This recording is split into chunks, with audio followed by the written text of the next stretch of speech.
So there's a lot Interesting. you can do with 100K. It all just depends on what you like or what aligns with you, what opportunities are available in your environment. What you don't know, you don't know. What you know, you know. And there's no point going into do what you don't know. The probability of failure is higher. To feel like a gamble when you don't have the knowledge. If you have the knowledge, you understand what drives the value, what drives the market. Hello professionals, welcome back to the Stealth Wealth Show. And today I'm not alone on this episode. I am with Abiodun Keripe. He's a consummate investment and financial analyst with over 18 years of experience in the Nigerian capital market. You see, I roll with the big men. He is presently the managing director at Afrinvest Consulting Limited, responsible for providing advisory and strategic business insights to businesses and government institutions. He also serves as the Executive Director of Investment and Macroeconomic Research at Afrinvest Securities Limited. His focus areas include corporate strategies, business restructuring, transaction advisory, investment research, and portfolio management. So, guys, you are up for a very big one on this episode today. Before now, he was the Group Financial Analyst at Trocare Holdings Limited and Head of Research and Strategy at Elixir Investment Partners Limited. Before this, Abiodun led the investment and economic research teams at both Investment One Financial Services Limited and Meristem Securities Limited at different times. He founded the iconic Gates Medical Supplies Limited to support and bridge the medical supply gap. You know what we said about impact at our last episode. So, he is an impactful person. He's very big on knowledge, and that's why he's a research analyst. And guess what? He's heading a consulting business. So, if you have questions and you did not drop it, why now? You missed. And guess where we met? Should I tell you? Should I tell them? Yeah, we met at the Executive Senior Management Program at Lagos Business School, where we both learned at the Senior Management Program 91.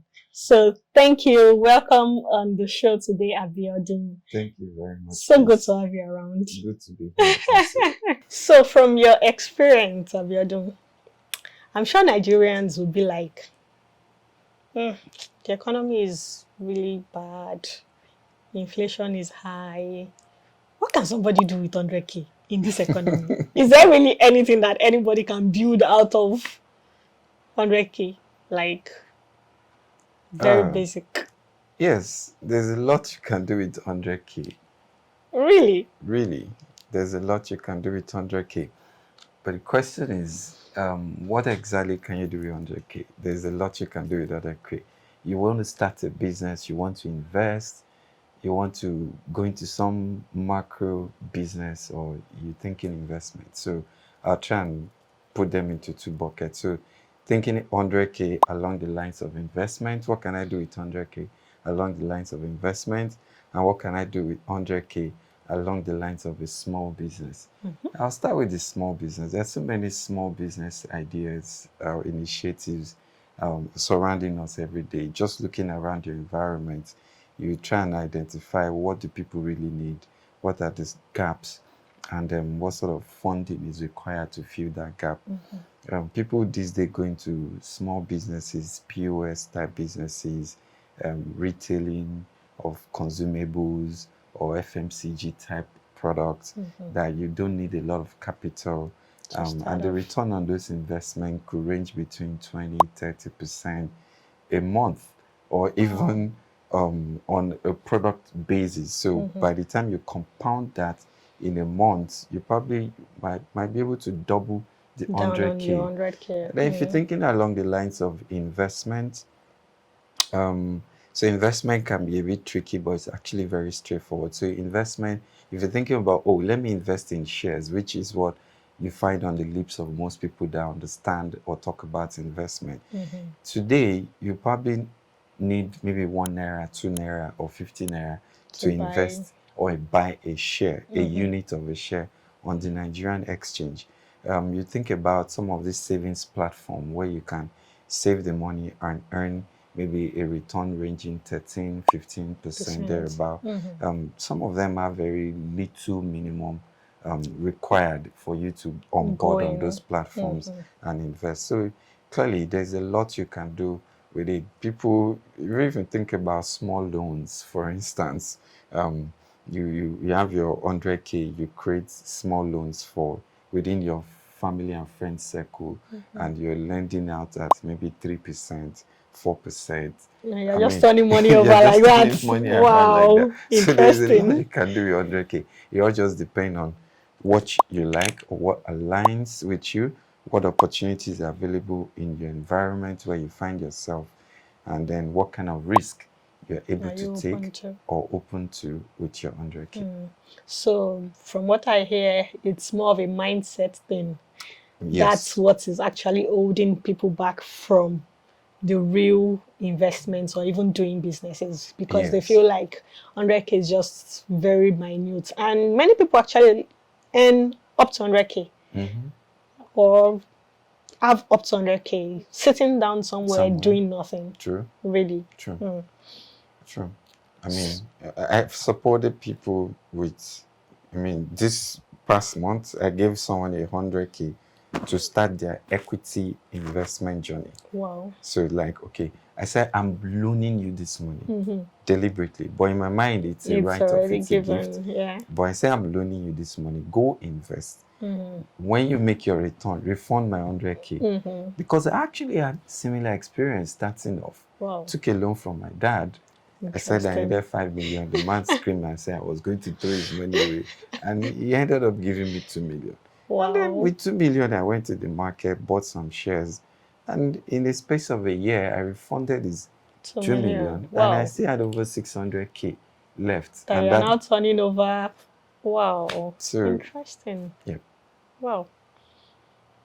Have you heard? 100K actually is a lot in this economy. So don't let anybody tell you, oh, inflation is very high, the economy is very bad. Be wise. So I'll take it from the angle of equities, right? I have a question here that says, so a lot of times people preach that one day that one should buy shares. While this works, we've also seen instances where parents who bought shares lost value over the years. I'm really skeptical about buying stocks. I feel it's more like a gamble. This person said, I like your opinion about this, and what would you recommend as a good investment vehicle? Man, that question sounds simple, but it's loaded. So I probably think we should try and unpack it one at a time. After the other. The last bit is what can I recommend? There's a second bit that says equity or shares feels like a gamble. And then the first part is that parents have lost value investing in shares. So that's 3 in 1. So let's start from the first. First thing is, when you think about investment, you have, before you commence that journey, typical with life generally, you have to seek the requisite knowledge, information. There is no two ways about it.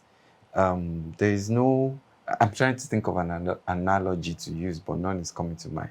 What you don't know, you don't know. What you know, you know. And there's no point going into do what you don't know. The probability of failure is higher. So before you commence that journey, seek the right knowledge. And I think that's what happened with most of our parents. They heard Mr. Akin Busoye Chinedu investing in First Bank, and they joined because they probably work in the same company and he's doing this, and they also joined. Mr. Akin Busoye Chinedu probably has the knowledge, but parent X doesn't have that knowledge, and then he decides to jump on that wagon. And then years down the line, they lose value. So, and it's similar again that when you invest, you don't just invest, close your eyes and go to sleep. It's typical with when you do agriculture, for instance. You pick a seed, put it into the soil, and you cover it, or put it into the ground, cover it with soil. two things can happen if you don't nurture it. It can either grow or wither away. If you nurture it, the probability it will grow, germinate, and bear good fruits is higher. Almost standard. Yeah. Exactly. Compared to if you just put the seed into the soil, cover it up, and then go to sleep. And then come back 6 months later and then say, oh, where's my plant? Where's my fruits or stuff? So most of our parents bought these shares, they just left it and went to sleep. Yeah. You don't make an investment, go to sleep. You nurture the investment, you watch it grow, you add more to it. You decide you've made some profit, you take some gains from it. When prices correct downwards, you try and reinvest part of those gains. So that's the nurturing. And part of that nurturing is you also acquiring more information, more knowledge to help you even diversify further. Because sometimes you start off with just one type of investment, maybe buying one bank or one stock. In a space of 5 years, you can begin to diversify. Just even within shares, you can diversify across sectors. And then begin to now diversify across asset classes, shares, fixed income, commodities, and what have you. So then the last part, it feels like a gamble. Yeah, it will feel like a gamble when you don't have the knowledge. If you have the knowledge, you understand what drives the value, what drives the market. I mean, the market has a life of its own. It's like it's just see it as a human being. It reacts to every good thing and every bad thing all around us. So when there are bad news, it will react. When there are good news, it will react. It will feel like a gamble when you, again, you know there are some sketchy type of investment vehicles also available. Like those adages say that you throw a seed out, the good seed will grow and the bad seed also will grow. Or some weeds would grow would germinate along with the good seed. So that's it. If you are unable to identify the good ones, you just fall victim of the bad ones. And then you call it a gamble. It's not a gamble. Again, when you think about probability, because life in itself is a probability. There's a probability to live long or a probability to live short. Nobody clearly knows. Nobody clearly knows. However, when you have the right access to the right information, you are able to, you relate with analysts who understand the market and know how to sift the information and interpret it to give you the right recommendation. You know it's not a gamble. And then when you then say the last part of the question, what type of investment can I recommend? It's always tricky to recommend investment if I don't know who I want to recommend it to. Definitely because of their investment goals. What do they have in mind? What are their requisite knowledge? Thank you. What's their exposure? The risk profile. The risk profiling of the person. So it's always a tough one. I agree with you. So, but I would say to you who asked this question, I think it's a very good question you've asked. I'll say to you to first know yourself. What do you like? What kind of person are you? What objectives or goals have you set for yourself? Why do you want to make that investment? Are you looking to invest because you want to buy a house, you want to buy a car, you want to pay for school fees, you're trying to secure your financial freedom in the future? Either of those goals require different strategies. If you're seeking your to protect your financial future, then you're thinking long term. Then you want to invest in investment classes or investment assets that allows you to earn good returns over a long time. If you're thinking more short term around school fees, buying a car and whatever, you want to think of vacation. Then you want to think about, this capital, I don't want to lose this capital within this short period of time. Or I don't want the value of the capital to depreciate. Because there are two sides to it. So you then think about investment vehicle that helps you preserve the value and on top of it, earn some decent return on it. So it's a mix. Your goal would then determine where you're the headed. strategy or the kind of investment You're type going to you want to tilt towards. tilt towards. Thank you, Abiodun. Thank you, thank you, thank you. I hear you say you borrowed Yes. 2 million from your daddy. Yes. You know, it reminds me of when I wanted to start one of my businesses, and we asked my daddy to help us get a loan from his cooperative, and actually he came through for us, and that was how we were able to start that. But I'm sure you would have made some really terrible investment decisions, at least in this your 20 years plus journey. Okay. Can you tell us about one of the decisions that you say, no, this was just outright terrible, and how were you able to navigate? Okay, I started investing just before we had the 2008 bust. Oh, that crash. My God. Right. I spoke about that in my last episode. Okay. I think the first set of shares I bought was either Diamond Bank or First Bank. And then after that, I started to think that, insurance stocks, they are cheap. 50 kobo, They're 1 still very naira, cheap. 80 kobo, 60 kobo, 70 kobo. With my, back then with my 50K, I can have like 100,000 units. If this thing doubles from 50 kobo to 1 naira, I've clearly doubled my money. So that was the mindset 100K. I had. And with that mindset, You entered markets. I moved away from banking stocks and then moved into insurance. Till date, I'm still holding some of those stocks, and my value is neither there nor here. Wow. I pretty much lost value in those stocks, Wow. but I'm still holding on to them. Yeah, because maybe one day with this new insurance act and all of that, the reforms. Yes, which is the other thing I was just quickly going to talk about. People talk about losing money in investment. There are two sides to losing money. There's what we call paper loss, or a notional loss. And there's what we call the actual loss. Real loss.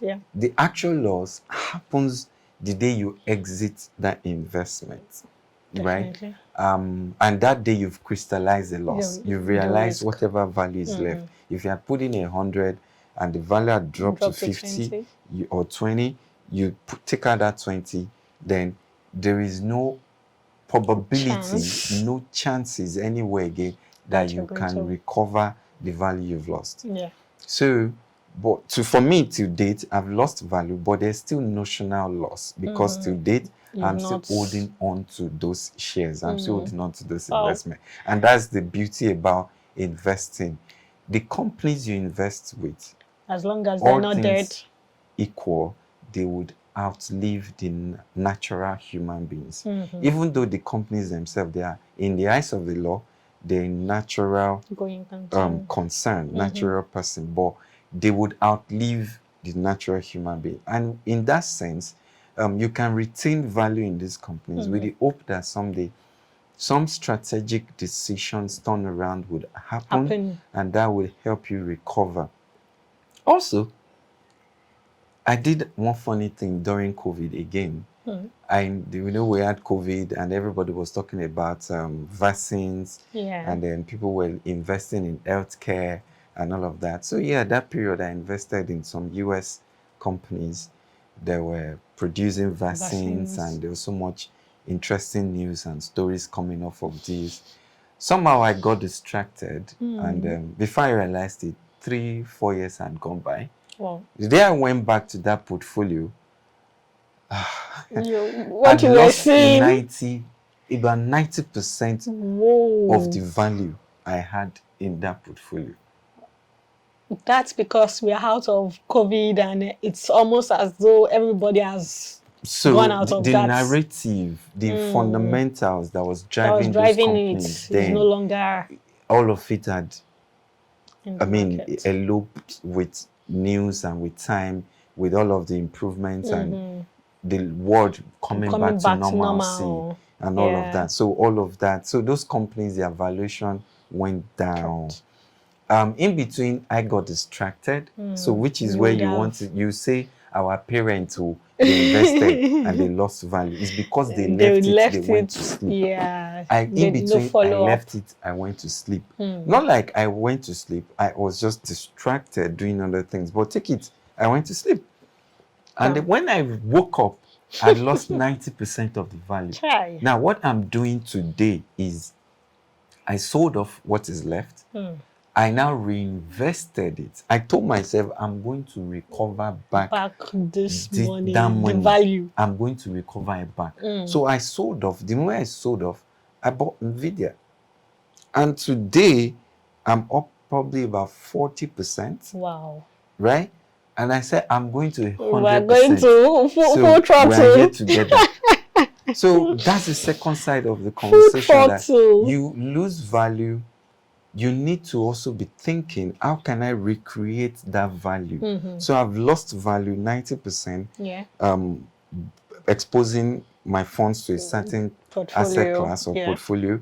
And then I tell myself, learning from my first experience, that I've bought stocks and I've lost value and I'm still holding on to it. Yes. If I had actually thought the way I'm thinking now, I could have exited those investments, reinvested, and you would have gotten that value back in real terms. Thank you. The emotion sometimes makes you act slowly. Even when you know you should act, you would not act. Things I've dared to do. I look back and I'm like, oh, wow. Be like, say, truly, you like risk. In hindsight. The way I think in my mind, the things, I'm this person that you put, back then when I was younger, there's water in a bowl, there's boiling ring in the water connected to life. It was hot, boiling. And I was telling myself, how would the sensation of putting my finger in this boiling water and the electric shock, the two combined, how would it feel like? I thought about it.